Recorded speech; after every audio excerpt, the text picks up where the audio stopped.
ball that happened, and huge sadness and regret, and people wanting to pay their tributes. This will be a place they will come, I'm sure, during the day. But that news very much just spreading around Liverpool right now. Greg Mylan will leave you outside Anfield and stick with us. We will return to you, I'm sure. And just seeing on social media, as Greg was referencing there, the images of Diogo at his wedding just a few weeks ago, posting pictures of him and his wife with their 3 young children in front of the altar at the church where they were married. And you can see there the young family, the tragically young family that he leaves behind. And of course, we speak of Diogo's death, but also that of his young brother as well, himself a professional footballer. And Rob Harris with us throughout our coverage this morning. And Rob, you can bring us more reaction to this news. Yeah. Spreads across the footballing world. David De Gea, former Manchester United goalkeeper, a Spanish goalkeeper, posting a picture of Jota alongside "Sometimes life is very cruel." We're now also hearing from Portugal's Prime Minister, Luís Montenegro, who's posted on X the news of the death of Diogo Jota, an athlete who greatly honoured the name of Portugal, and of his brother, who is unexpected and tragic. I extend my heartfelt condolences to their relatives. It is a sad day for football and for the national sport. Also, Lisa Nandy, the Culture Secretary, has been speaking in the House of Commons in the last few minutes, and she's actually paid tribute as well. She said, "We just received the heartbreaking news a moment ago before we came into the chamber that he lost his life at just 28 years old." Lisa Nandy talked about being heartbroken by the news, saying, "I want to send our sympathies to his family on behalf of the whole House." Also, other reaction in the House of Commons, really, a sense of just how far-reaching this news is. The fact in the House of Commons this morning, the Culture Secretary, while facing questions, has referenced the fact Jota has died. Obviously, the Premier League carrying such great status around the world, and that's why so many will feel shocked by the news of Jota dying. They will feel a connection. Not just Liverpool fans, but the many hundreds of millions who watch the Premier League around the world will know the name of Jota, because Liverpool's games are shown all around the world. Many would have been following their chase for the Premier League title over the last year. They'll have seen the parade at the end of May as well. They'll also been following the Nations League at the start of June, when Portugal won that competition so dramatically in a final against Spain on a penalty shootout. Jota was part of that match. He came off the bench, really cementing what had been such an incredible season for him. And, we're still waiting to hear from Liverpool Football Club themselves, but certainly just the reaction across social media is absolutely so far-reaching, with so many posting. Jamie Carragher, former Liverpool player, posting on X devastating news about Diogo Jota and his brother Andre this morning. Thoughts are with everyone of their family and friends, especially his wife and their 3 lovely kids, posting an image there of Jota, and the reaction will just really give an indication of the impact that Jota made across the game. Of course, playing for Wolverhampton Wanderers, first of all, that was the team that brought him to the Premier League, then moving on to Liverpool in 2020, helping them win the League Cup, the FA Cup, and then the Premier League themselves.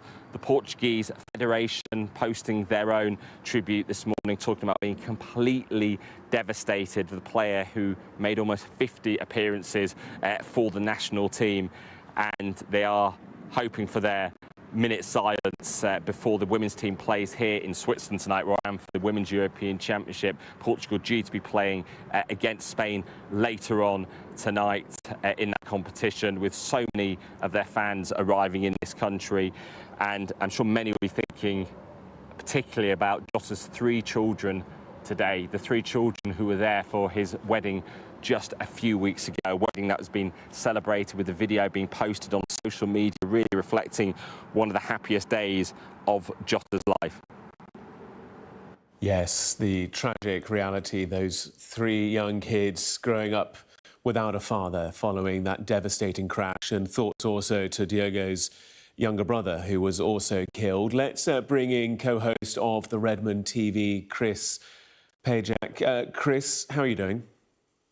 I'm in shock, Graham.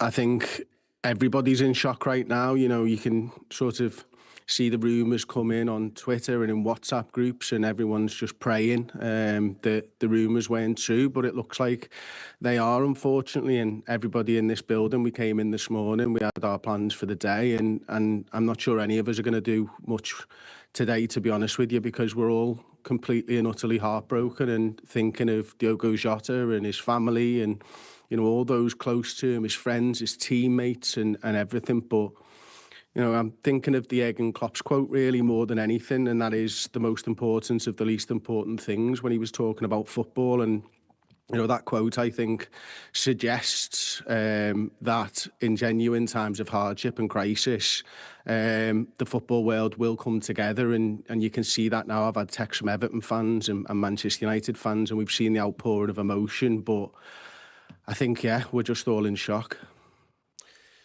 Jota joined Liverpool in 2020. Talk to us about his impact for the side over the last 5 years, and obviously the high of the last season.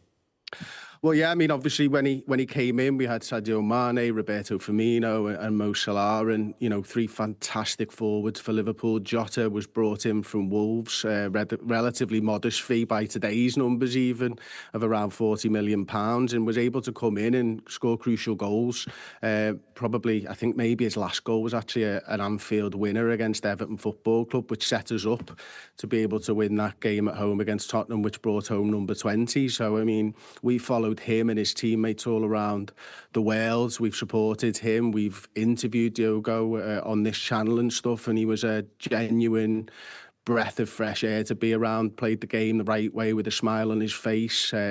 Loved football, loved Liverpool, loved the fans, and, you know, clearly I'm sure a good father and a family person as well, as you can see the joy on the faces of those recent photographs. And, you know, you just feel so sorry for the family, because, as I said before, you know, football is a sport of great passion, but when it comes to moments like these, you know, it's incredible to see the entire football family come together. It is so notable looking through his Instagram feed. There are two things in Diogo's life. There was football and there was his family, and there are the images from the 1st of January, him and his wife with their 3 children, their 3 dogs, all dressed in matching outfits, the same for Christmas as well. And it is the tragic loss, not just for football, but for his 3 young children as well. Yeah, as a father of 2 myself, you know, I you know, it sometimes comes to you late at night, doesn't it, that you don't want to be the first to go. You want to be the one to deal with that heartache yourself. Unfortunately, I'm sure Jota will have thought exactly the same way, but it's not gone like that for him. So I pray for his family. I pray for them to have the strength to get through this time. And I know that, you know, Liverpool fans and football fans in general will be thinking about them at all times. I'm sure something will be done to try and ease the pain of an incredible loss for those people. But, you know, they'll never walk alone, really, will they? And, you know, as I say, I feel so sorry for those young kids, because growing up without a father must be one of the hardest things in the world, and especially a father as good a person as Diogo Jota was. You can hear the emotion, the impact in your voice there. Talk to us about Diogo's relationship with the fans at Liverpool, with the people that have those season tickets, that pack the stands, that back their side, not just during his time playing for the club, but for their entire lives. What's his connection been like? It's funny with Liverpool sometimes, isn't it? Because, you know, we love people who show endeavour on the football field, who show that willingness to win. And you know, we're blessed to have players who play the right way in our eyes, but are also skillful enough to be able to make a real difference on the pitch. And you could see that difference, and you could see that connection between Jota and the fans on a weekly basis. You know, he'd always be there clapping the fans at the end of the game. You could see when he scored a goal, the joy and the emotion and not just of himself, but of his teammates for him, because, you know, not a completely regular starter due to unfortunate injuries and stuff, but a guy who I think put the team first, and in a game full of big egos and, you know, a lot of alpha males in men's football, certainly, to see somebody who puts the team first and is able to recognise their role in providing joy for fans. It was a joy to watch, and I'm absolutely gutted I'll never get to see him play again. He was someone that we'll always be very proud of as Liverpool fans, and as I say, he gave us some of the greatest moments of our supporting lives. You know, we waited 35 years to see us lift that Premier League trophy in front of fans, and Diogo was a bigger part of that as anybody, because he was a teammate. You are going to, I'm sure, cover this tragic story with your colleagues on Redmond TV. What will you be saying? What will be the highlights from those 5 years, those games, those goals that you'll be bringing together? A late winner in a 4-3 win over Spurs in 2023. He scored a hat-trick in Atalanta away from home in 2020 in a 5-0 win. A League Cup semi-final, he scored both goals against Arsenal. I mentioned the Everton winner last season at Anfield. And they'll be the things that we'll be thinking of, but it's not only, you know, us talking about Diogo today and hopefully doing it in the right way, but it's also being there to support other Liverpool fans and fans of any club if they want to watch, for them to share their special moments, and because everybody watches and takes in football in a different light and everybody reacts to situations in a different way. So if we can help one person get through it with a video that we make today, then I'll be immensely proud. I'm sure you will, Chris. I'm very sure you will. And just looking at the stats for your side, in the Premier League alone, 123 appearances, 47 goals, 14 assists, a win ratio of 65%. You can just see the impact that he had, not just on you as individuals, but on the pitch and for the side and for the club.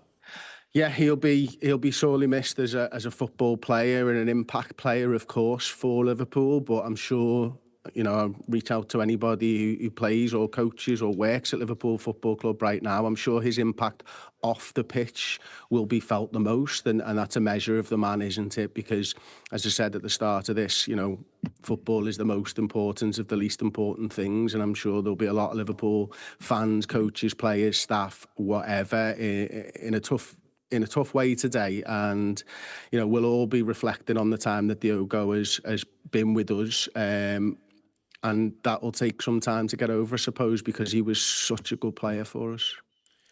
And it's worth just taking a moment to reflect as well, also his national appearances and the fact that at 8 o'clock this evening in the Women's Euros, Spain and Portugal are set to play against each other, and the impact of the news of his death on those sides will be profound, I'm sure.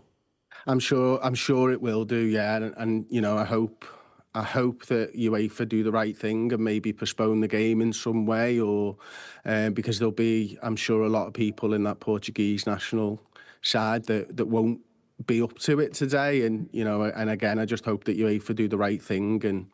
And you can see how big a news it is in Portugal, can't you? Obviously, I've been watching Sky News myself this morning, and you know, you can see all the words that people have said about Diogo. So I'm sure it'll be incredibly difficult for them, and I wouldn't like to see them be put through playing today of all days.